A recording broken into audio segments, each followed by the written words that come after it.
It's Tracey and Noelle. They're gonna make you LOL on 90 Day Fiance Trash Talk. Hello and welcome to 90 Day Fiance Trash Talk. This is episode 108. I'm your host, comedian Tracey Carnazzo, joined by my lovely guest co-host, Shannon Lee.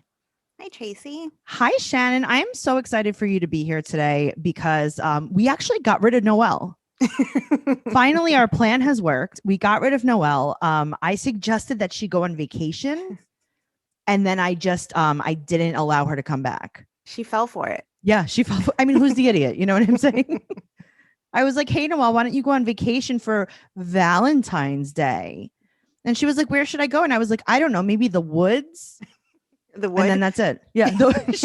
So Noelle is now in the wood, and here we are. And Shannon is my new co-host for the rest of my life.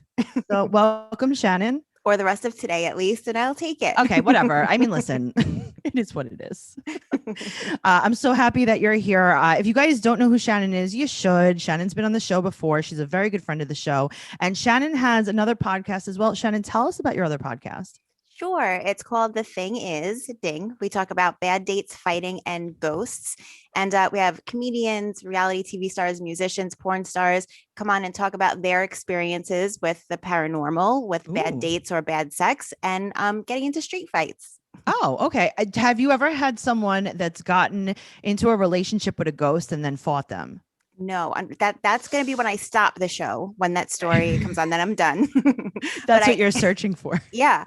But I have had two stories like run into each other, but never all three. Oh, awesome. Who's been like a few of your favorite guests on the show besides me and Noelle? Of course. God rest her soul. I feel like the best ghost stories are like my favorite episodes.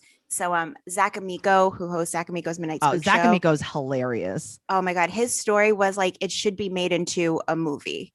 It was terrifying. Zach has an actual podcast about horror movies. Yeah. And I'm wondering if he channeled that. I think so. He's like, I think this was a dream. It might have been a movie. I'm not sure if this was real. Yeah. And also comedian Mike Cannon, host of the Irish Goodbye podcast. His story gave me goosebumps and almost made me cry. It was like a touching ghost story. Yeah. But there's the great ones. It's a lot of fun. Oh my God. So guys, make sure you check out Shannon's podcast. Everything will be in the show notes. So make sure you go down there. We're here to talk about season 8, episode 10 of 90 Day Fiance. But before we get into that, I just want to introduce everyone that hasn't been already introduced to this app Stereo that we have been using to go live every single Wednesday night. We have a show on Stereo called the Trash Talk After Show. And it's Noelle and I every single Wednesday night at 7 p.m. Eastern Standard Time. And it's amazing because what it is like everything that we forget to say on the podcast, and we also interact with the listeners on this show, and it's amazing. So make sure you go to stereo.com/Trixie2Zini. Again, it's going to be in the show notes. So guys, click the link, make sure you sign up for Stereo. You can listen live and ask questions, or you can listen afterwards because all of the recordings are there in the Stereo app. That seems like so much fun because I know when I listen to this show, I often speak out loud in my bedroom to you and Noelle. So it feels like it gives the listeners a chance to do that for real. That's exactly what it is. You can, how many times, like I do it all the time on podcasts. I'm like, no, wait. Or like they're saying, this is my biggest thing when people are saying things and it's wrong and they like can't think of the name of something. And I'm like, hello, can you not hear me? Now we can hear you. And that's what Stereo is all about. So we're going to do that. So now let's get into this episode, season 8, episode 10 of 90 Day Fiance. We're going to start off with just the most beautiful, well-matched romantic couple, Mike and Natalie. This is real love, guys. Oh, wow. So she has learned the word of the day. Now, I don't know if she had word of the day toilet paper. That's what I thought. Yeah. Or is Mike teaching her the word of the day? Is she picking a word that she wants to know? How do we pick the word of the day? I was thinking that maybe she came across this word on television or something and kept throwing it at him. Sure. And now this is his way of being like, why don't you tell everyone what your word of the day is? Because she just keeps saying it over and over again. You think it's just some sarcasm on his point. So the word of the day for her is controversial, right? Isn't that what it is? Yeah. I can't really read my own handwriting, so I typed mine out. I should. I really should, but I got to tell you, I think that the pain and the agony of writing longhand notes is really the punishment for me from picking this career. That's fair. Yeah. So they go out to eat, and he is talking to her with an accent. Am I wrong on this? I didn't pick up on that with them. This is a big thing on this show. Listen, it's a big thing in life. We've talked about this so many times. People speak to people with an accent, with their own version of an accent. They yell, they speak very slowly, and they speak with, sometimes it's not even the same kind of accent. Like, I don't even think this was any kind of Russian accent. No, I missed it. I do have this in my notes for another couple. Right. Yeah. I missed it for them. It happens a lot. And I got to tell you, there's something that I've been thinking about a lot on this, is that I am just like intrigued by accents. I really am. Sorry, I'm dying. I just feel like accents are so cool. Yeah, they can be. How I just feel like they all, just the fact of having, like, we have accents, but we don't even know it. Yeah, I mean, I get made fun of for my accent pretty often. Constantly. Constantly. People think that I am like I was born in the sewer in Brooklyn. Same. And I feel like though our accents aren't that strong compared to Not other at New all. Yorkers. Yeah. Not at all, but it's so, I don't know, like, I think that obviously people mock people with accents, and they use an accent to mock people, but I'm more intrigued in, like, how did you come to pronounce that word like that? Like, what happened? Like, what is so different? I don't know. I need to maybe take a class about this. This is my new obsession. So there's 45 days left, and she doesn't have a dress. And he's like, oh, I think that's fine. It's fine because there'll be no wedding. Right. So he's like, don't even get a dress because, I'm going to kick you out eventually. So you know what it's felt like with this couple, this whole season, that he decided he doesn't want to do the show anymore. And told the producers that, and the producers are like, please, like, just pretend. And then he and Natalie had a conversation. He's like, all right, we're going to do the show one more season, and we're just going to pretend. And she says, okay, that's fine. And then he forgets. Yeah, no, I think she forgets because he's just like, let's just hang out and drink and have a good time. And she is like, what about the wedding? Right. And he's like, wink, wink, Natalie, I told you we're just getting the cash. Right. Exactly. And she's like, Mike, I'm not authorized to be paid by the show. And he's like, what? I can't hear you. Your accent is very strong right now, and I don't understand what you're saying. So why don't you shut up and just do the show with me? Is that what you think is happening? Exactly. Yes.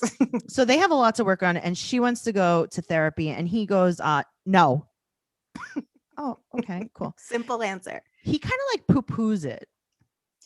He does. I think his answer is like, it's only a little bit of like the macho attitude of not wanting to show feelings or getting deep into emotions, but it's mostly because he just doesn't care. He just wants the 45 days to finish and for her to go home. I know. And he's like, well, I don't want to spend a bunch of money on. Okay. He's saving a lot of money on heat. You think that's she's like, Mike, we had to burn styrofoam the other day in the fireplace. And I got some kind of terrible poisoning while you were at work, and I actually blacked out for 3 to 4 hours. Could we maybe spend a little bit of money on therapy? And he's like, no, that's a waste of money. Just keep burning those styrofoam containers. It's very controversial. She's like, my lungs, when I breathe out, flames come out. He's like, yeah, that's America. So he keeps talking in circles. He's not making any kind of sense. So now it's 44 days to the wedding, and they're cooking together, very angry. They're not happy about the situation. She is cutting a potato. He doesn't want her to cut the potato. They had already cut a potato. Are they splitting a potato? I feel like they should never eat together, because this is where the fights happen. They shouldn't eat in the same room. They shouldn't, but at the same time, she makes sure that he's not allowed to eat meat. So they have to, she has to compromise somehow. I would like to speak on behalf of all vegans for a moment. Sure. Oh my God, that's right. Shannon, you are a vegan. Please give us a little bit of insight. Do you agree with Natalie or not?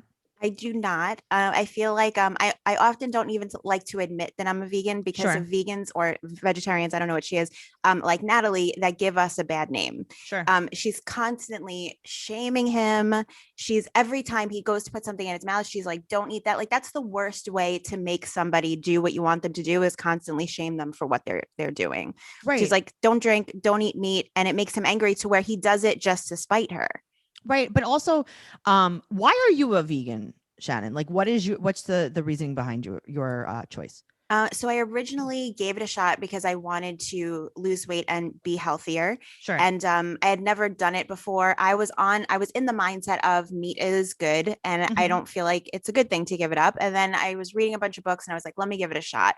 And a few weeks in, I started to feel better. I started to lose a little bit of weight. I missed cheese. I'm going to be honest with you, but I don't miss meat very much. And now it's been about almost a year and a half that I've been vegan. And I mean, I didn't do it for animal rights purposes. You just did it to feel better. Exactly. Yeah. And I don't think everybody should be, I feel like do whatever the hell you want to do, but it works for me. Look at that. Like just worrying about yourself. Yes. Is that what you're doing? That's so crazy. Now I cannot tell what her reasoning is. So we do see that she does eat fish. So I'm assuming that she's some kind of pescatarian, which is, like I said, your choice. And like you said, your choice. Also, it is odd that the one animal she chooses to eat is fish, yet she's so protective of them with the sound of the fireworks. Right. So here's the thing. You can't scare them, but you can kill them. Exactly. But don't sneak up behind them and kill them. Right. Just make sure they're sleeping. Yeah. before you murder them. You don't want to spook them. Yep. Because everyone knows that. Everyone knows you don't scare a fish. That's a ancient proverb. Exactly. You know what happens? It's like 7 years bad luck when you break a mirror. Yeah.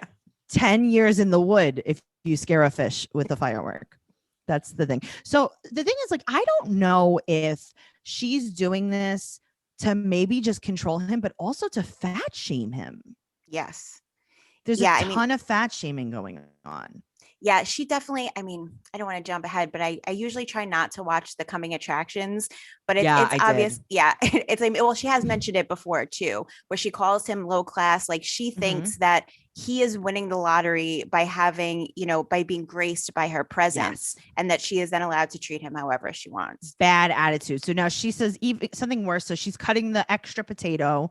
And she says, this is a quote, and thank God Noelle is no longer the co-host on the show ever again, because this is the quote. I get chills just thinking about how she would react to this. She says, "I hate butter."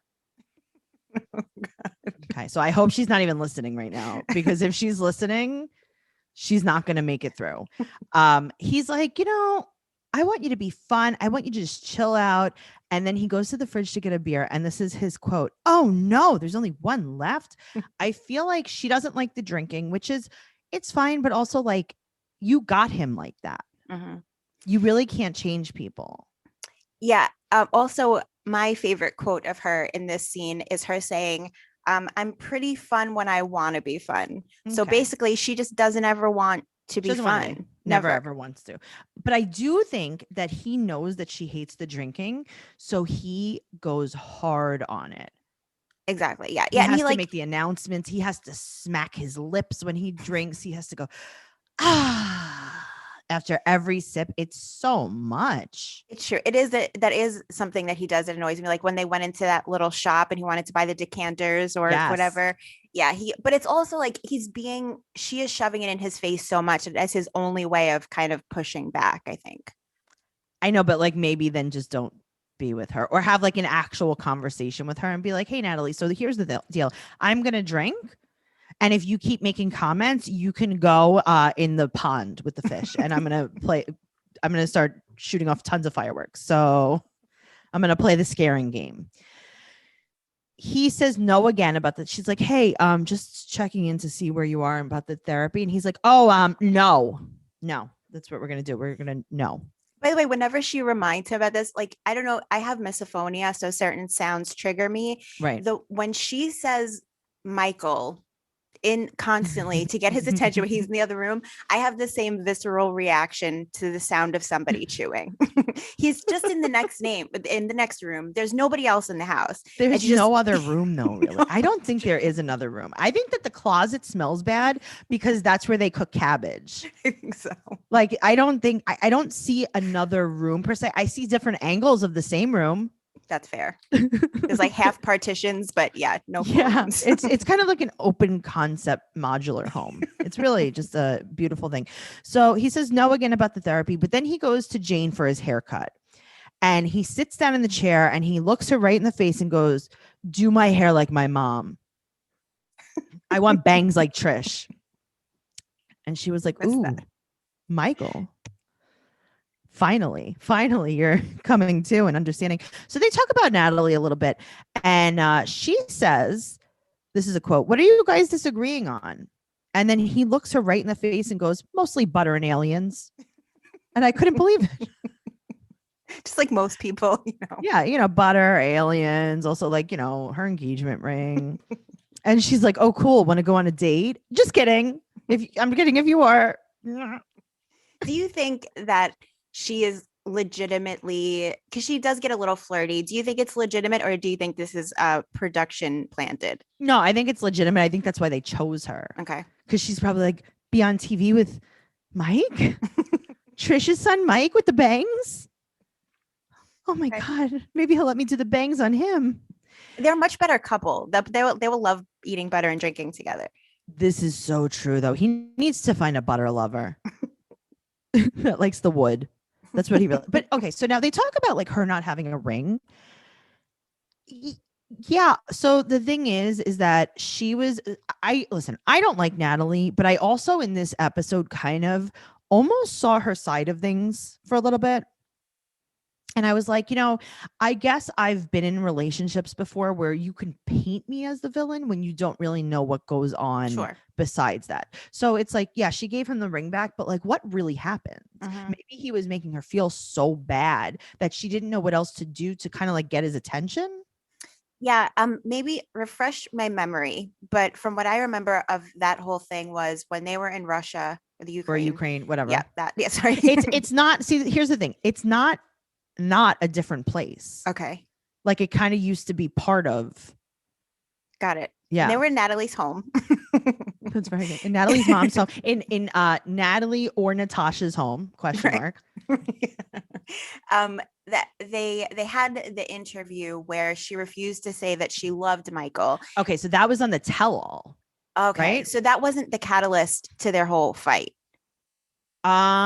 No, I don't think it was. I think that afterwards, or maybe she said it twice. She might have said it twice because I remember she did say it on the tell-all, but she might have said it in the confessional as well. Okay. Yeah, because I'm having a hard time remembering like what their big problem was when he left. The big problem was that she wanted a baby right now. And he was like, "Yeah, you don't even live, like, we're not even approved for the," and she's like, "It's fine. Just put a baby in me right now. I will cook it here. And then I will birth it in the closet." And he's like, "Yeah, you haven't seen my setup yet. So I think maybe you should put the brakes on the baby and come over first and see if you like it here." Right. Okay. I remember now. So that was I think that was like a lot of it. So Jane is cutting his hair and she's talking while she's buzzing his hair. But the greatest thing about this audio is that you can't hear her. She's just buzzing. That's a good point. And it's like, the television, the buzzer, very loud. So I don't know if maybe they should have recorded, we're podcasters. Maybe they should have recorded the buzzer's track separately and then lowered it just to give the buzzing effect, or made her pretend to buzz and then put a little buzzing sound effect in at a very low volume. You should write a letter. Okay, I'm going to see what I could do. So now he winds up going to couples therapy with her. And they meet Doug. And Mike is like, "Listen, because I am expecting a call from 1997. So I'm going to keep my Bluetooth earpiece in. Because I also am a taxi driver on the side. and I need to make sure that I have this Bluetooth in my ear during this entire therapy session. I feel like this was an easy way for him to, instead of like just constantly having his eyes rolling Right. through the whole session, he's able to just signify how much he does not give a crap with By the having the Bluetooth in Bluetooth. his Do you ear. think that he was listening to 90 Day Fiance Trash Talk? Maybe. And Hi, he was Mike. like, "Oh." Mike, if you're in couples therapy right now with Natalia/Natasha, we used to be on your side, not so much anymore, but we do well, I mean, I say okay to butter. Shannon is like, earth balance. So he has this thing he has this thing in his ear that I cannot believe. And Doug is like, guys, what do you think that the biggest problem is? And Natalia, I like to call her Natalia now, by the way. Natalia is like, it's very hard to communicate with him because he's always on the phone with someone with a Bluetooth in his ear. And Doug's like, do you think that maybe the Bluetooth is part of the problem? He's like, what Bluetooth? He's like, what Bluetooth? This is part of my ear now. I think that they could not have picked a worse therapist for to sit with them. I think he was terrible in my personal opinion. Tell me why. Okay, what stuck out to me first, and this is just such a stupid thing, but it annoyed me. I felt I'm on Mike's side. I felt his annoyance the entire session. But when they walk in, the therapist says, "This is the spot. Pick your favorite seat." There's just a couch there. There's just a couch. And how do you know? Maybe there's something that you can't see. Maybe there was a tiny hammock hanging from the ceiling. Maybe there was a swing. Maybe there was some pillows on the floor that they could have laid down. You know, like when you were in school, did you ever like the guidance counselor's office? And they're like, if you want to sit on the floor there and just lay down. And I'd always be like, yeah, of course I want to just lay down. Can you also not talk to me? You're right. I'm sorry. I didn't realize. You didn't see the whole room. You just saw the one couch area. I feel like a lot of therapists do that though. Pick your favorite seat. Yeah, they do. I'm telling you, like every therapist office that I've been inside of, because now everything's virtual. Mhm. It's so crazy because they do say like, you know, sit wherever you're comfortable. And they usually have two options. One of them is more of a city thing. And one of them more is a lay down kind of option. Okay. I always pick the city, but also sometimes like I've been to therapist office where they have like a hard like chair and then they have a couch. I'm not going to lay on anything, but I will sit on the couch before I'm going to sit on the hard chair. That's fair. Yeah. So we don't know. I think that you need to hold your judgment on that. What else was it about Doug? So I feel like Mike could be won over, but whenever Mike, now I feel weird calling him Mike. I feel like I need to say Michael. Right. But whenever And Michael, Natalia. Yeah, sorry, Michael and Talia. I'm going to change my notes. Or Natasha. It's whatever you feel comfortable calling her. Whenever I feel like the key things that he said, the therapist just glossed over. For example, when he said, I don't think we're in love with each other anymore. The therapist, well, and this could be obviously bad editing. Yeah. Bad editing. Because I don't. Okay. So she did say that she wants to express to him that it was hard for her to leave her country. And this is a quote. Now I live in the wood. This is my favorite.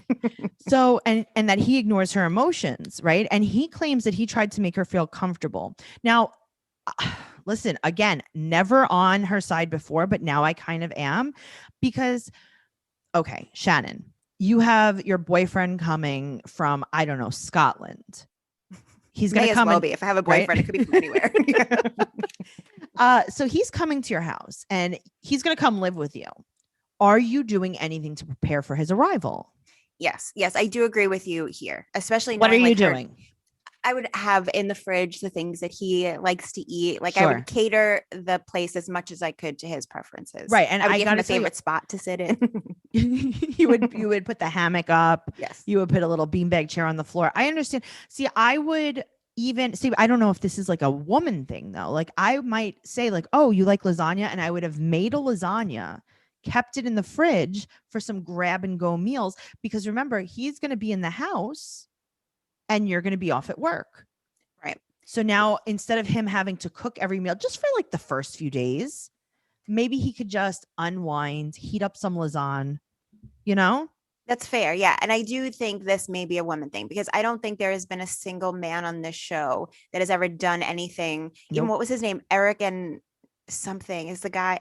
I can't remember the name, but he Paula? like, No. no, it was Oh, Lita. lead. Yes. Yes. Yes. Yes. Well, he That did was- blow up the couch for her. Right. He did. That was effort. You're right. I'm sorry. And he also made the box spring so they could lay down on it. It's true. So he did do a lot of, yeah, I don't know what it is. It's like, why wouldn't you want these people to be happy or like comfortable in your home that is now going to be their home? And I do think that he did not really prepare. Now, when he said that they aren't in love, I do think that he was paying her back for what she did at the tell-all and what we were just talking about, how she said in the confessional that they are not in love anymore or that she doesn't love him. Yeah, I don't agree. I feel like after him being angry about that whole situation, Right. that it's now actually worn off for him. Because even when she was first coming back here, Right. and like her visa was approved, he was kind of like, all right, I mean, I guess we have to do it now because Sure. you were approved, so let's try. But I don't think that that those feelings have ever actually His come heart back. wasn't in it. Yeah, and I think that this is him actually finally admitting that. And from what at least is shown to us by the editing of this, it appears that the therapist never asked him to clarify, never made sure Natalie heard it. Well, he definitely didn't clarify because I will tell you this. But again, I think this is the editing. Mhm. He was like, what do you want to hear from her? And then I didn't understand anything that he said. I played it back 10 times. And I was like, okay, I think this is bad editing because I'm not sure where this conversation is fitting in. That's true. Also, one other thing that Natalie said when she said that he wasn't caring about her emotions or trying to understand how she feels. But there were times that we saw, at least, where he said, tell me what when she had the tantrum outside in the woods and she walked away. And he said, tell me what you're feeling, like use your words. And she's like, I don't know. So he has attempted to talk to her and ask her what she's feeling, but she just shuts down. Right. She was like, I'm going to kiss this tree on the mouth.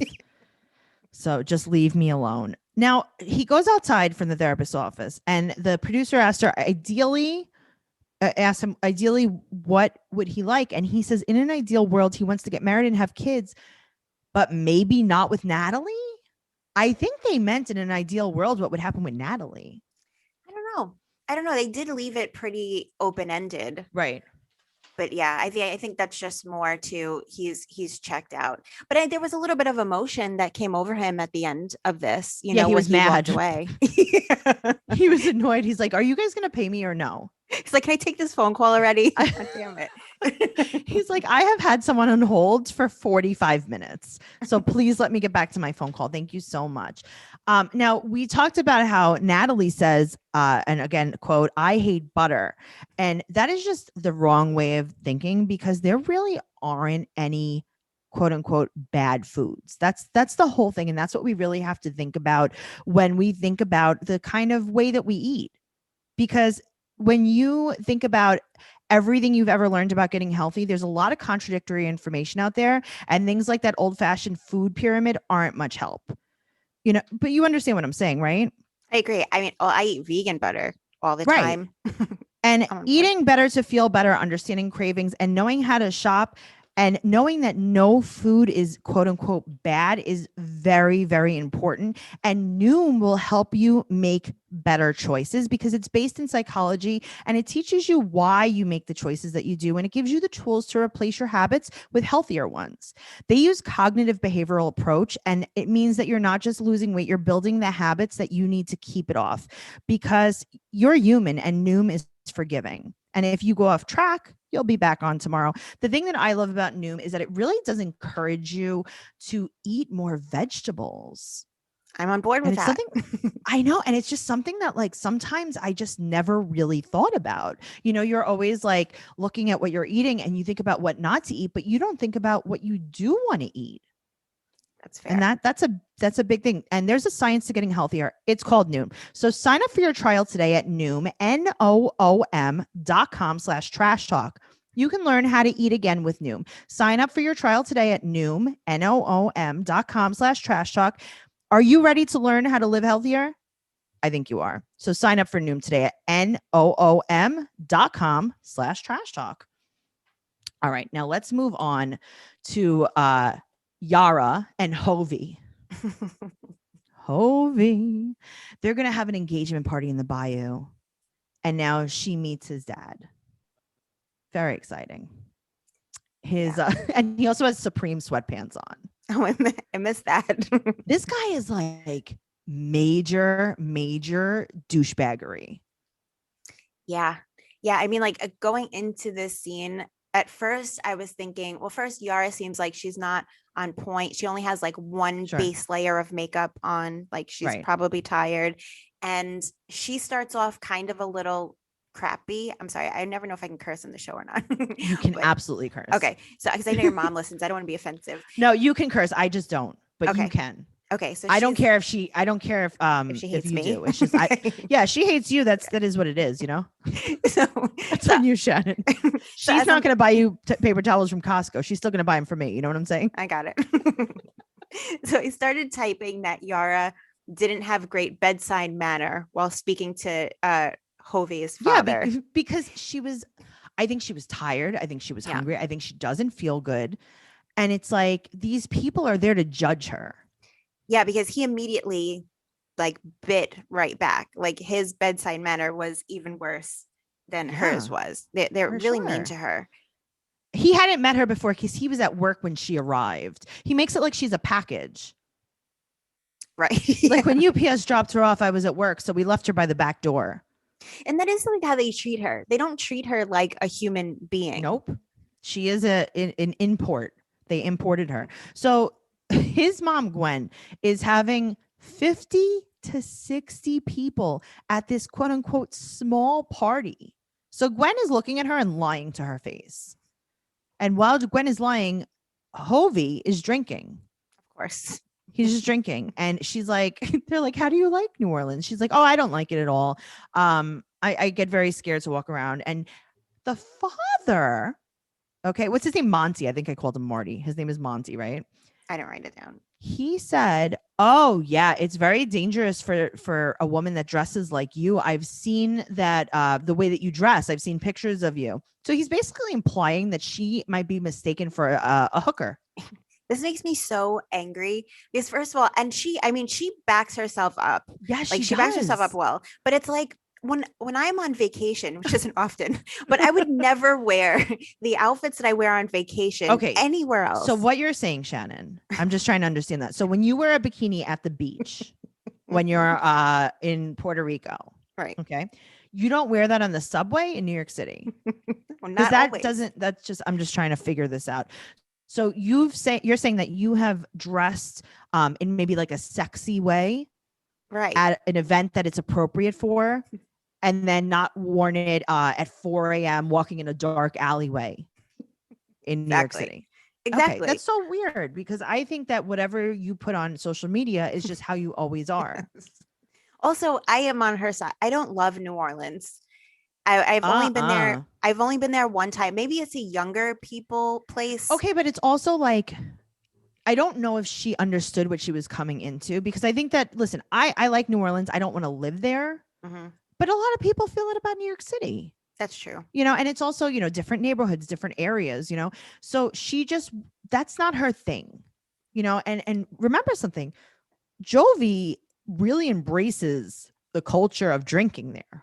He sure does. And the partying. And I mean, they have mentioned strippers 400 times in just this one scene. So he is living, you know, when they say like, you know, people say, I don't like New York City. A lot of times what they mean is like, I don't like Midtown Manhattan. But when you really come down to it, no one really is spending their day-to-day life in Midtown Manhattan in Times Square, standing under a billboard. Right. That's fair. Jovi is actually, he's like a permanent tourist in his own city. He's going to the M&M store every day. That's the equivalent of going to the M&M store to do his grocery shopping. He's going to Bourbon Street every night. He's spending his evenings at strip clubs, which again, it's fine. Like, you know, I'm not shaming anyone, but at the same time, like, I don't think that, you know, the lifestyle that he is telling Yara he's going to give her is going to happen if he's still partaking in that kind of behavior. I agree. It's also, I mean, I guess like the overall thing though is he has no business getting in a serious relationship, moving somebody here to this country from a different country Sure. when he wants to be a party boy, which is fine, Yeah. but then don't, Like, yeah. exactly. We're not shaming. I mean, I'm shaming him, but quote unquote, we're not shaming him. But at the same time, it's like, don't drag someone into that. It's not like she's a party girl. I will say that looks are deceiving. When she got off that plane, I was like, oh, this girl is really going to be a handful. And then, she was like demanding things in the apartment. And it's like, when you really think about it, it's like, oh, she wanted a nice rug. That's it. One rug. She wanted a rug. That's all she really wanted. And She a was- sparkly white rug, I would love one. I like her. I really do like her. Now, the other thing is that his family is really trying to push the narrative that almost like she's a mail order bride from the Ukraine. Right. I mean, I love it. It obviously could have been done in a better way, but when they say to her, everybody who lives in Ukraine wants to come to America. Everybody from the Ukraine wants to come to America. Every single body. And she says, she comes back. She goes, that was never my dream. She's like, look around. Look at this guy. This was my dream. She's like, this is a nightmare. To live in this swamp. Yeah, that was my dream. So she's like, okay, fine. You want to say that all Ukrainians want to come to America? She's like, that's like saying all Americans are stupid, because that's what people in the Ukraine say about Americans. Burn. I mean, it was the perfect response. She should have just like added so like much. Fat, lazy, and stupid. Right? She should have just said that. She's like, And no, drunk. I know. Well, I mean, I think that we're proving her quite right with her current relationship. So she would like to move to Budapest eventually. And I like how she comes out first meeting with the father, and she's like, oh yeah, you're going to like kind of bully me. I'm going to tell you things that are going to make your head spin. Also, they're accusing her of just having this quote unquote American dream and just wanting to move to America. She immediately says, I don't want to live in this country. Yeah. And now they're switching over to she wants to take our son away. So like, Yes. do you just want to hate her for any reason? They're so afraid to lose him. And his mom says, this is a quote, I don't want him moving to Europe. So here's the other thing, right? They seem very uncultured and like this small town, like this bayou mentality. And yet if his dad has the same job that he has, his dad has been traveling the world for a very long time. So I don't know why they seem so oblivious to other cultures. You know what though? When he's traveling, he may be just traveling with his group of like workers and not really experiencing those cultures, maybe. Because his mom was like, ugh, Europe.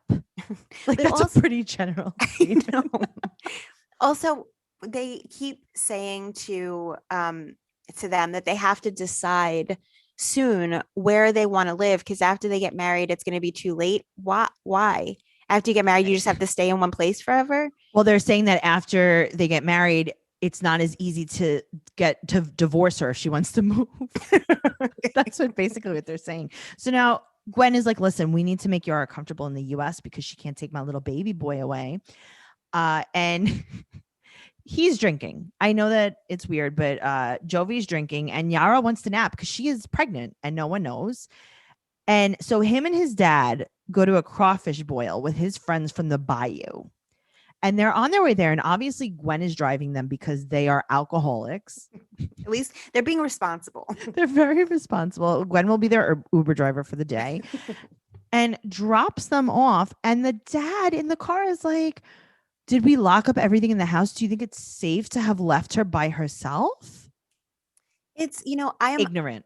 Yes. And I am on board with jabbing, like jokes that are maybe slightly offensive. Obviously, I work at Gas Digital Network. I am on board with that kind of humor.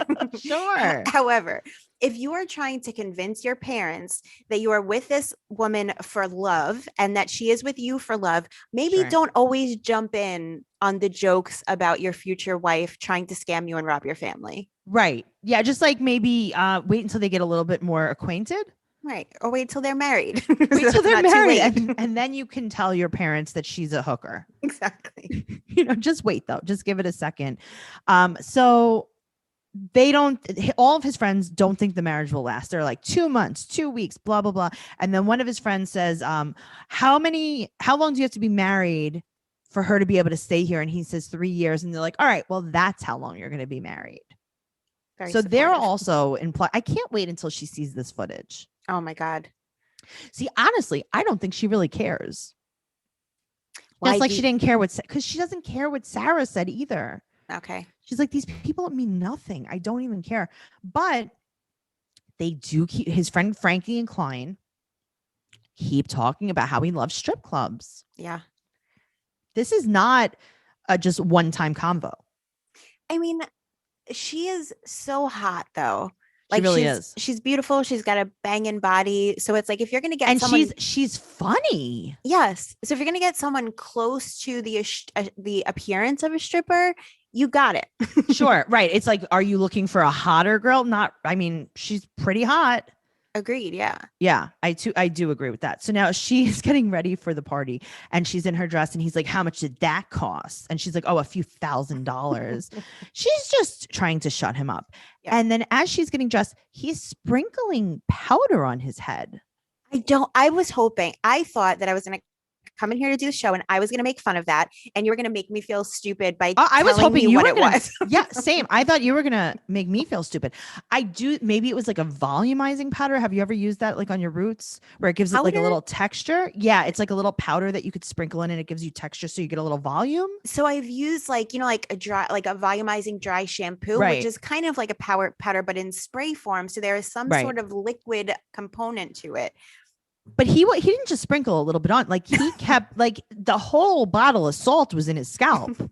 I saw somebody post a meme where it was like putting fish food in the tank. That's exactly. He didn't stop. It's not like he gave it a little sprinkle and then we moved on to the next product. Like there was a lot of powder in his head. Yes. Oh, sorry. No, and then he says, and then she says, your hair looks like shit. He's like, I know. It's like, I wonder why, because you're putting some sort of odd substance. You just put Old Bay seasoning all over your head.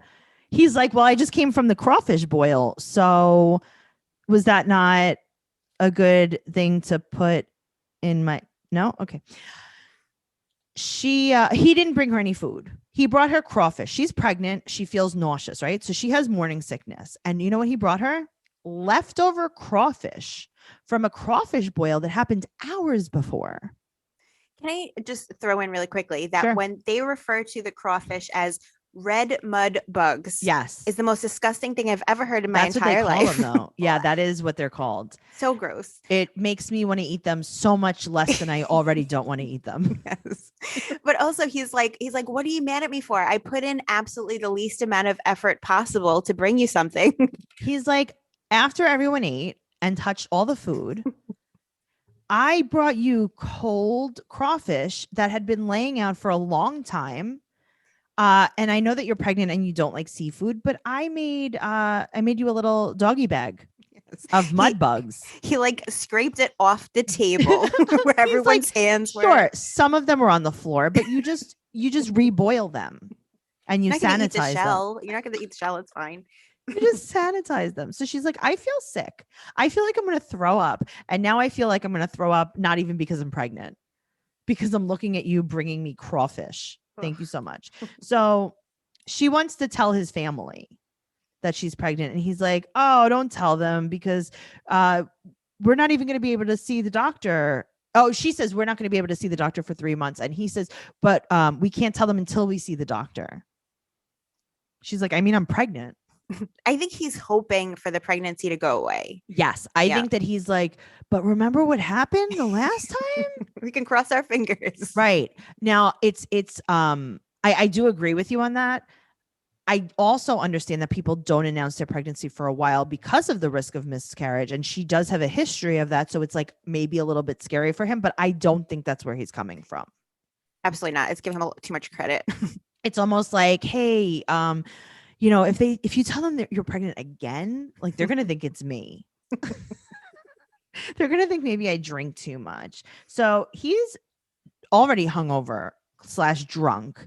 on the when- way to this party. before they even leave for the party, and he's like aggravated. He's like, "Can we get to this party already?" I think it's because his beer was getting low. Yeah, for sure. Because when you stop drinking, you get hungover.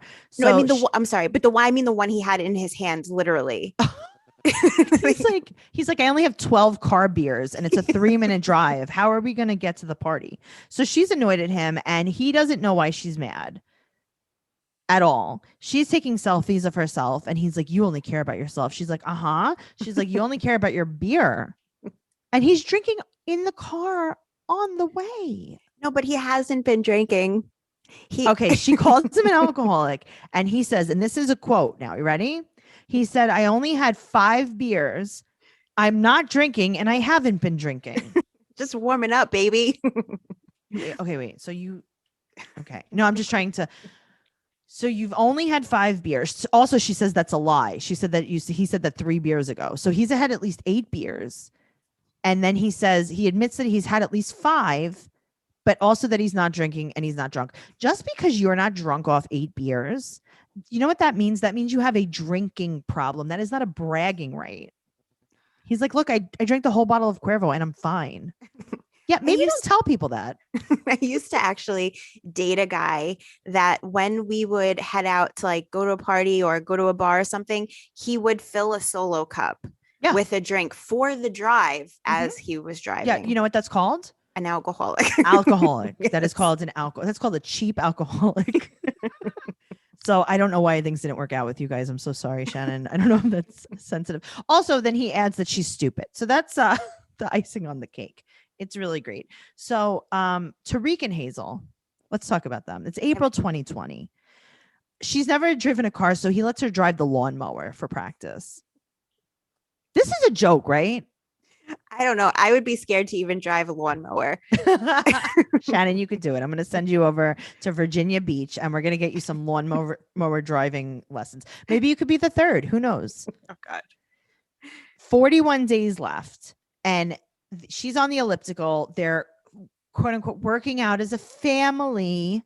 Everyone's on lockdown. And now she's scared because she heard from the grapevine that her son Harry has a fever. So she's crying. Shannon, she heard from Harry's stepmom that he has a fever. That was a while ago. Rumor has it. She heard. She read in the paper that Harry might have a fever. So now she's crying and Tariq feels super guilty. And she said the last time that she called his stepmom, she didn't call her. She didn't answer. So now I'm assuming days later, she calls her back. So she calls again and Ruby picks up. And this is why I don't think the kid had a fever. She says to Ruby, does Harry still have a headache? And she says, no. And then that was it. It was like, oh my God, COVID's cured. She also translates that into, she said he's feeling way better. Thank you for asking. She's just like, no. So now Harry comes on. He seems better, right? Or he seems probably exactly how he was before, which is fine. And he's talking to Tariq in his language. And Tariq goes, use your English. I don't like Tariq. I'm going to tell there's so many reasons why I don't like Tariq. If you guys listened to last week's podcast, we covered Bears All. We covered episodes 1 and 2 and we saw Tariq rap. So that's the number one reason I don't like him. I skipped it because I didn't want it to change how I felt about him. Honestly, don't watch it. If you want to listen to the episode, that's fine, but don't watch the Bears at all. It was uncomfortable. It was upsetting. And, just not because it was sad, just because it was upsetting. Terrible. Now, I feel like Tariq thinks he's the knight in shining armor, saving Hazel from poverty. Well, I'll wait for you to say the next part before I give my. No, like he's like, oh, I don't know. She's going to come here to my big American house and drive my big American lawnmower. I have 2 to 3 vehicles. I don't even know if she's seen a wheel before. They all do this. Like Pole. Yes. Pole is famous. Pole's for doing like, this. look, Karini poop water, just like in your country. Look, a trailer. Isn't that all you ever dreamed of? Look, we could put the dogs in cages. So much nicer than your house. Where they just roam free. Yeah. Oh my God. So now he also is like, okay, so Harry is recovering from COVID, apparently, from FOVID, fake COVID. He's like, you need to drink orange juice every day. He's like, you need to overload your body with sugar, as much sugar as you can. That's very good for you. And Hazel's like, yeah, we don't have money for orange juice. So he says, instead of sending $20 over there so you can have orange juice forever. No. Now this kid's got to do jumping jacks in the house because he can't play outside. What? Where did he? I'm scared. He has custody of a child. He has the custody of a child with special needs. This is terrifying. So now his daughter, Ari, goes over and she's going to talk to Harry on this video call. And he points to Harry and goes, he's going to be your brother. And she looks at Tariq and she walks away. And I got to tell you, that is the correct reaction for her. That's the right response. Yeah, I'm like, yeah, I would too. Because it's just so, like, why are you trying to force this? This is strange. So now Hazel tells Harry it's going to take a very, very long time to get him here. And this is a quote, because there is a corona. Shannon, was this really the plan? Was this the plan to take Harry over?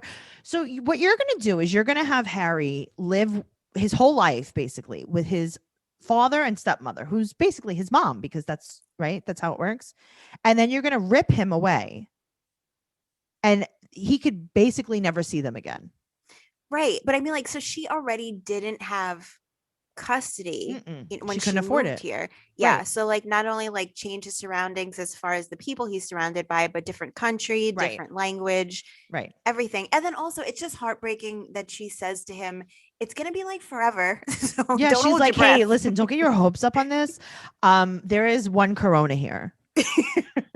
And honestly, if you had orange juice, we could have been making mimosas, but instead there is a corona. And the corona's going to be doing jumping jacks. Yes, and so just keep doing your jumping jacks. Also, Tariq teaches him how to do a jumping jack like they don't have jumping jacks in the Philippines. He's like, anyone in the Philippines, have you ever moved your body? No? Okay, let me teach you this American jumping jack. It's a cure-all. This is a very good remedy if you have a fever. If you have a fever and a headache, what you need to do immediately is jumping jacks. So Shannon, just keep that in mind if you ever don't feel good. So just some jumping jacks. All right, we're going to move on to Stephanie and Ryan. Oh boy. She's teaching him how to hula hoop. Now, they're having a ton of fun. Her voice, it's very old. It's much older than she even is. When I hear her voice, if you close your eyes when she's speaking, I think 85 to 95. I agree. She just sounds very, very old. My first sentence here is, I hate everything. Yes, I do not like either of them. And now he also, I feel bad for him because I feel like he has not done a ton of research on Michigan, because he says that he wants to explore Michigan with her. Now, no offense to Michigan, but he lives in Belize. That's what I don't understand about people from tropical places. Well, I understand that there's poverty. So that I understand. But exploring Michigan is going to be more underwhelming than you know. There's probably equal amounts of poverty. Yeah, it's not the great, but she also lives a lavish lifestyle. So that's not going to be his experience in Michigan. So his mom, she's like, is your mom happy that we're together and we're in love? And he goes, yes, she's so happy that it's going to be a good experience for me and that you're going to help me get a job. She's like, yeah, but is she happy that we're in love? And he's like, yeah, that's what I just said, that you're going to get me a job and that you have a lot of money. And whether I have a job or not, you're going to pay me. So whatever. So we find out that his mom has blocked her. I mean, you have to be really bad if you are funneling money to somebody and annoy them so bad that they block you. That's what I'm saying. Like, she's like, I don't even want your money. That's how annoying you are.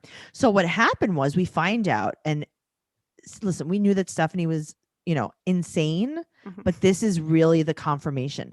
So she got in a fight with him, and she basically threatened him that she would ask for the money back but not all the money, just that month's money, because his mom didn't thank her Or thank her or quick enough well or thank her the enough. way that she wanted to be Yeah. thanked.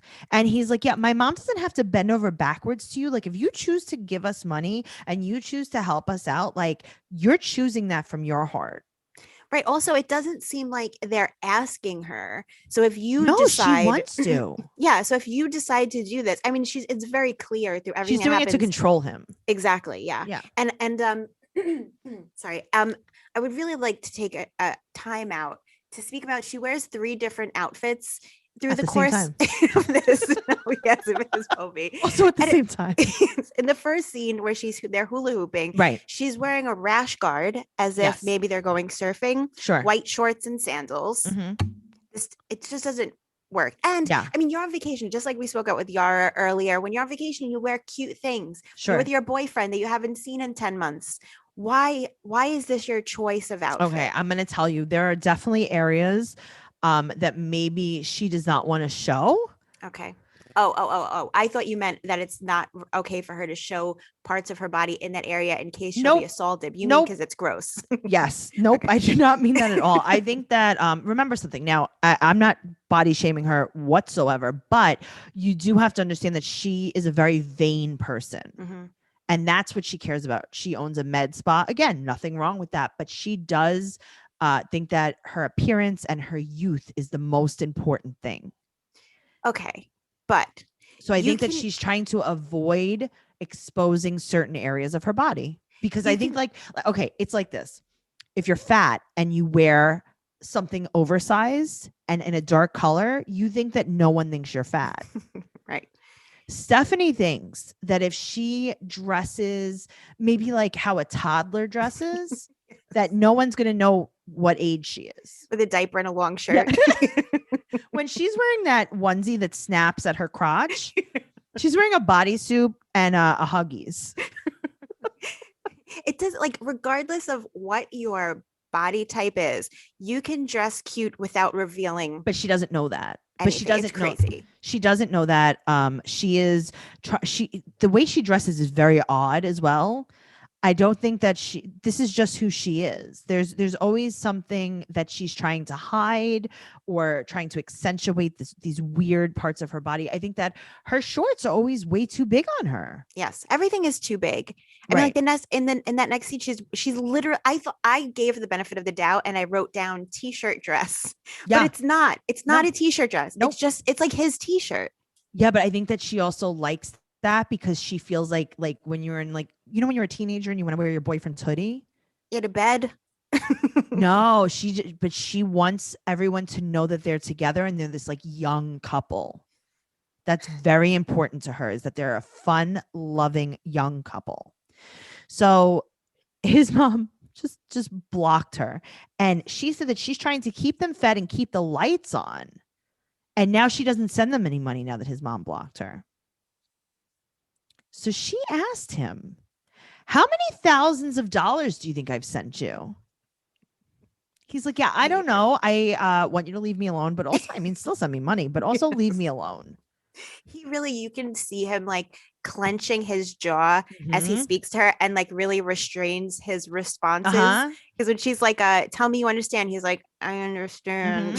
He's like, all right, darling. she gives me money. She gives me money. She gives me money. Just shh, calm down, Ryan. Calm down, Ryan. You've gotten, I don't know, an unprecedented amount of money from her. Please, Ryan, just be quiet. You could do this. Mom's already blocked her. We're fine. We're going to be okay. She's such a hero, though. Of course. So his mother wants space from her. That's telling. Yes, that's fair. And I mean, they were like BFFs when they Were made that they, video though? call. Were they BFFs, or is this how she pushes herself on people and forces her to say, I love you back to her? Yes, I know. She's like, say you love me or I'm not going to send the money. She's like, She- I love you, Stephanie. Or she sends a script and she's like, when I send you money, this is how you This is, respond. this is what you say, because I clearly wasn't clear before. She's very old in the voice. She needs to get a voice injection. Maybe at the Medi Spa they could do that. So she's drinking heavy. I think that's a lot of her problem. She is drinking very heavy, and they still have not had relations since she's been there. I think she's been there for 4 to 5 hours, by the way. No, I couldn't tell how long she had been there. But she's checking in with her psychic, so don't worry about it. Oh my God. They go to dinner, and his mask is a picture of her. I know, it's another Rebecca and Syed. I wonder where he got that from. Do you want one? I want one. Do you think that maybe do you think he makes them for himself, or you think that she sends that? No, that was in her luggage. Yeah. And his mom's like, why do I have a Stephanie mask? Everyone in that town does. She keeps sending me Stephanie masks. I asked her for rent money. She sent me 7,000 masks with her picture on it. She's like, do you know how much that's worth? Yeah. She's like, how many masks did I send you? Now pay your bills. Why don't you eat the masks? She's been checking with her psychic, thank God. And he says that he doesn't believe in the psychics. He thinks like that kind of stuff is like the devil. And I understand that that is a religious belief, I think. Christians are not supposed to believe in psychics, yada, yada, yada. And he's like, listen, do you think that maybe you tell Maria so much about me that she uses that to maybe influence her readings? And she's like, I don't give Maria any information. She told her literally minute by minute their She's entire like, she's just my relationship. best friend. Yes. And I send her transcripts of every conversation that we have. So she's like, what if you want kids or something? Maria says you're going to look for a young girl to have kids with. He's like, I don't want kids. I don't want kids right now. And she's like, wait a minute. You just said right now. And I think that what he means is I don't want kids until after you die.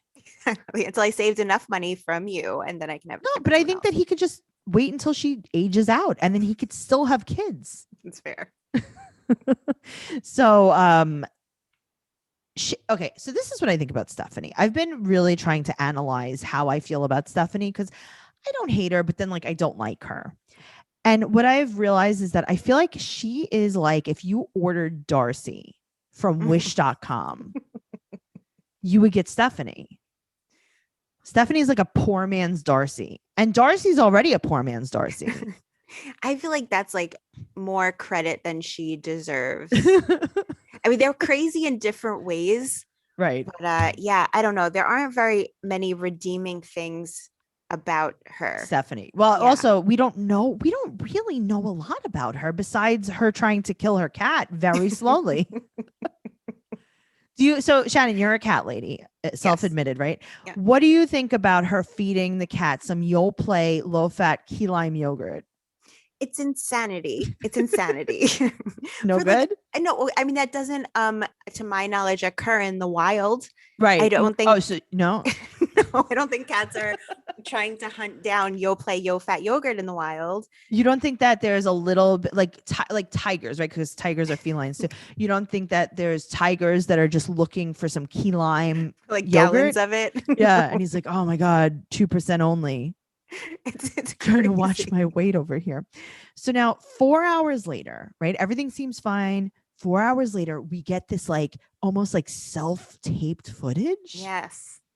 He's leaving. She's yelling that he's lying. And he said that he has a cab waiting. And then she goes, F off and die, Ryan. But she also, of course, has to throw in there in the heat of this argument. When he says he has the cab, she says, with what money? Is that With really the whose most money? important thing right now? It's probably a $1 cab because he works at that resort.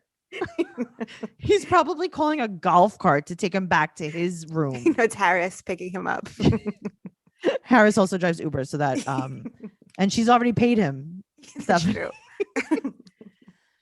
I think that Stephanie needs a ton of help, and right now she's in Belize, and I don't know if Maria is the best person for her to be getting support from. I think that she should be talking to a licensed professional counselor like the ones that you can get when you use BetterHelp online counseling. I use BetterHelp online counseling. I absolutely love it. If I was in Belize and having anxiety because my boyfriend that was 38 years younger than me was giving me, grief, or if his mom blocked me, that's like family issues, I would be talking to my therapist from BetterHelp online counseling.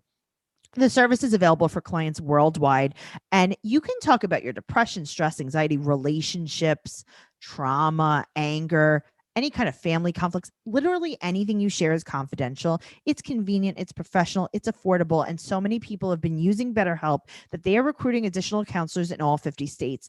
I want you to start living a happier life today, and as a listener, you'll get 10% off your first month by visiting betterhelp.com/fiance. Join over 1 million people taking charge of their mental health. Again, that's BetterHelp, HELP.com/fiance. Speaking of mental illness, let's talk about Andrew and Amira. I have one sentence. Go. I Tell hate me what them. the sentence is.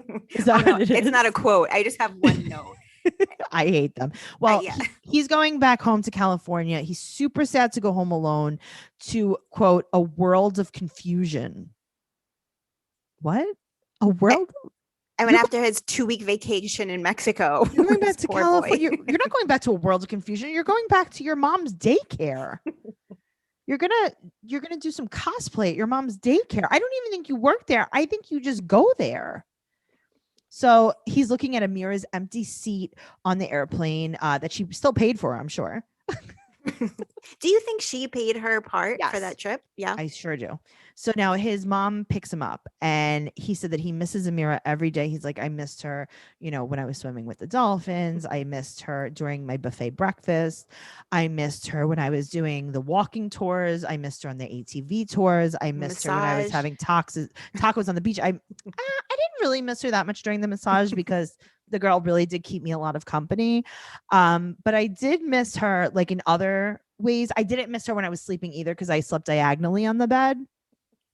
And I was happy for that, but I do miss her all the time. So his mom's like, oh, has she talked about the detention center that she was in?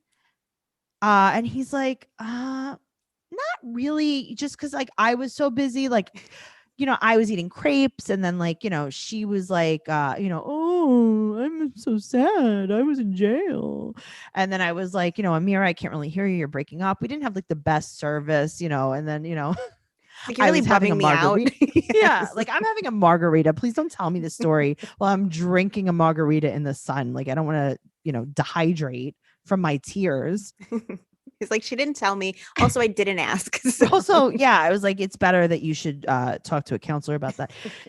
So, and this is a quote: we're tossing around the idea of going to Serbia. What? Tossing? Who's you're tossing it to her. You just keep tossing it to her, and she keeps not catching it. But it's so easy.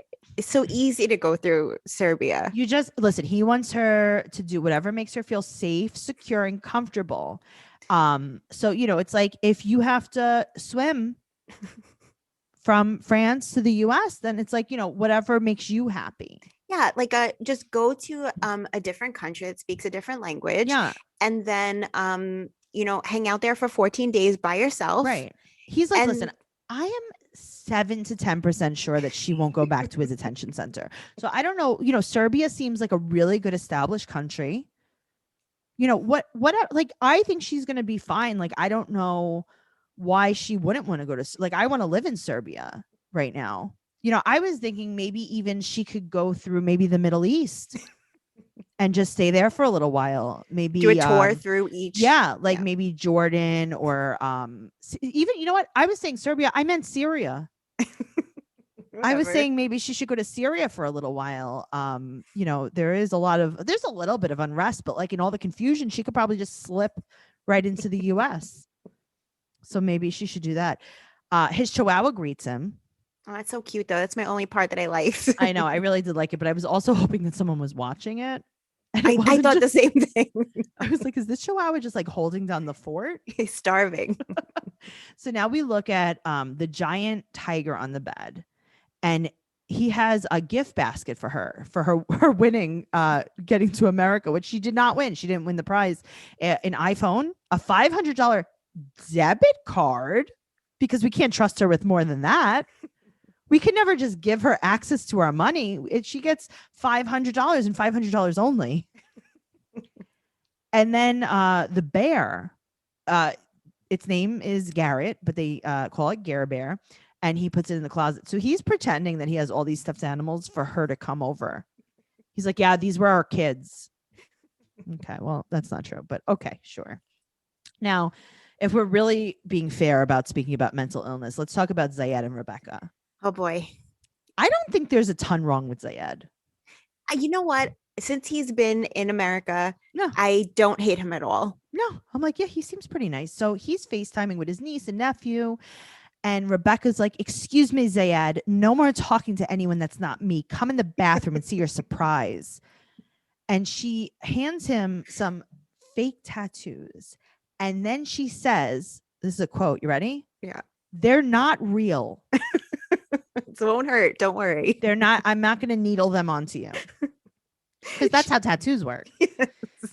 Shannon, have you ever gotten a tattoo, Shannon? Yes. Did you now when you got these tattoos, right? So you have 2 full sleeves or just one? Just one. Okay, you have a full sleeve. Did you was that with water you put that on? Yeah, in my bathroom. And then it just stayed on, right? Forever. Yep. Yeah, and you were like, "Oh my god, I didn't know these were real." Yes. All right. Well, she also mommy has tattoos. So she wants baby to have tattoos. So she's like, look, mommy has them. But do you see how she shows her tattoos to him Like by making a muscle? What does that mean? Well, because big strong mommy has tattoos, and now big strong baby's gonna have tattoos. And then she also got baby some Play-Doh, but he can't play on the bed because he has to play on the floor. Don't get in the carpet. Yeah. There's no carpet. They live in a concrete garage. Let's get real. They just hose it down after he plays. So she's like, do you want maybe to wear them to meet my family? And he's like, no. And she goes, oh, you just want to wear just for me. Ugh. He's like, yeah, sure. He's like, listen, you said I had a surprise. I thought maybe it was going to be a couch. He's like, you gave me a fake tattoo. Also, right. like, could you possibly set him up for failure a little bit more? You want to stick a sleeve of fake tattoos on your boyfriend before going to hang out with your daughter? Oh my God. No, they're going to the restaurant, right? And this is Zayed goes, so hungry. And then Rebecca goes, I can't even say it. She goes, this place, so beautiful food. Okay, so here's what's happening. Zayed, his English is pretty good. Rebecca's English is getting worse, and Zayed's is getting better. I thought that this was, even though we may have suspected it in the past, but this proves why he speaks that way and does so much beautiful, because she did it. Okay, he probably speaks fluent, beautiful English, and he's talking that way so he could communicate with her because that's how he thinks she talks. I think that's right. She's like, you think just for me? He's like, so beautiful, so hungry. We have macarona.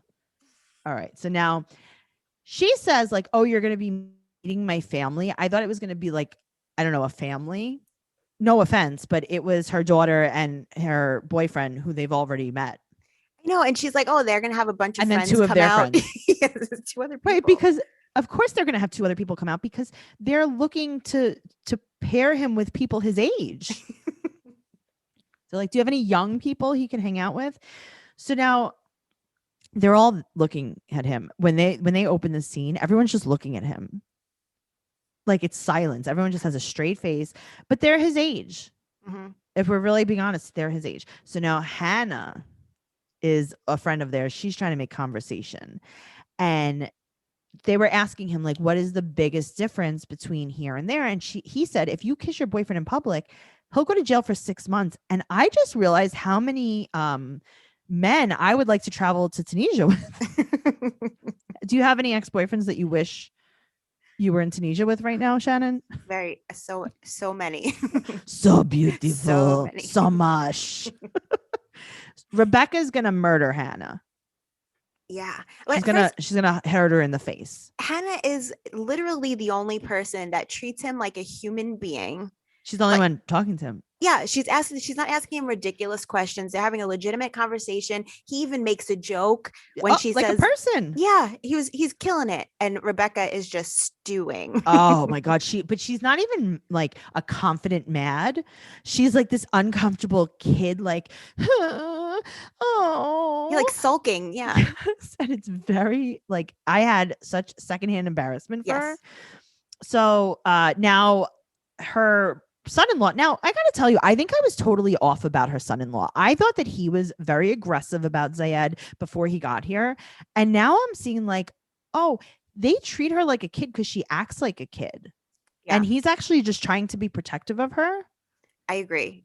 So he asked if they go hunting there, and he said it's almost turkey season and maybe they can go turkey hunting together. Okay, I think that's adorable. I mean, not that I like turkey hunting, but Mhm. they're just trying. That's the way they bond. You know, what are we Mhm. going to do about that? Now she's going to kill Hannah, and there's a band actually called Kill Hannah. Really? Yeah, there is. There's a band. We used to hang out with them all the time when I was younger, and I think that Rebecca might have been the lead singer of that band. So they asked Zayed, what do you do usually when Rebecca is at work? And he's like, I watch a movie, I play Xbox. He's been there for like 4 days. And that's all he And- has is an Xbox in Yeah, that. all he has whole is an apartment. Xbox and a mattress. So Hannah is like, Rebecca thinks that while she's at work, Zayed is going to go to the storage space by himself. He can't drive. Mhm. And he's going to move all the furniture by himself. Yep, on his back by foot.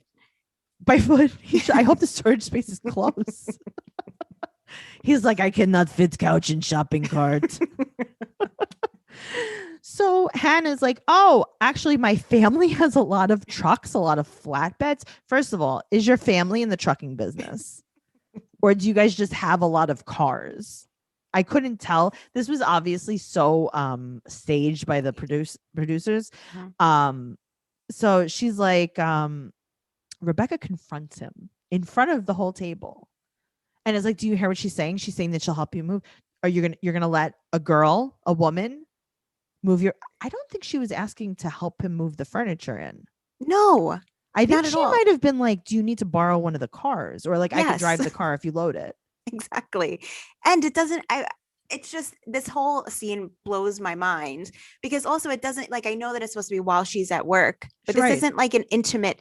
This isn't And an she's like, intimate you're in experience. America. You don't let women in the house when I'm. And he's like, what? I don't know what's happening. He's like, I really don't know what's happening. He's like, I speak better English than you, Rebecca, and I still don't know what's happening. You know, when she asks him first, he's like, yes. And then she says it again. He's like, no. No? I don't know what I'm He's like, supposed I don't to even say. know. And Rebecca's like, this place so beautiful food. So they all get up and leave without finishing their meals. And Zayed's like, I don't know what I did. I think I did a bad thing, but I don't know what the bad thing was.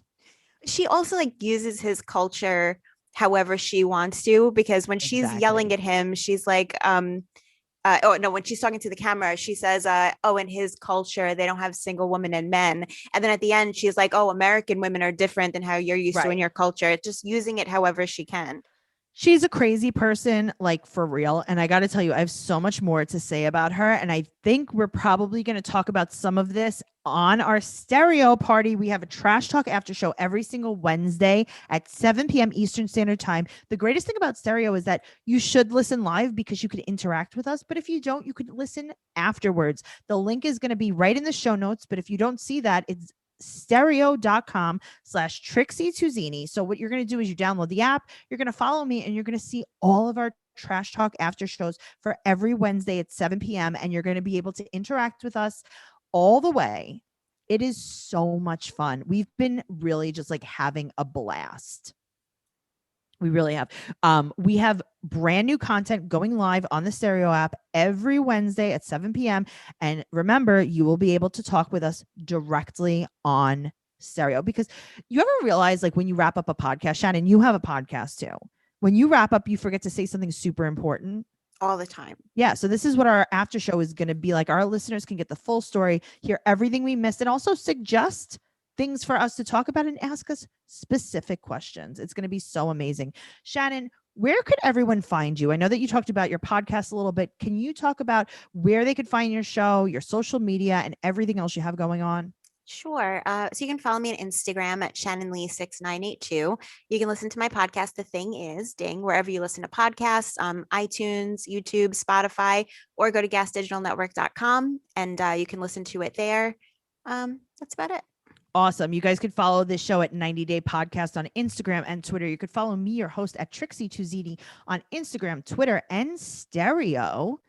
And as always, we have merch for sale, and join our Patreon if you want more bonus content. We are going to be covering Bears It All. Oh my God, on Yay. Patreon.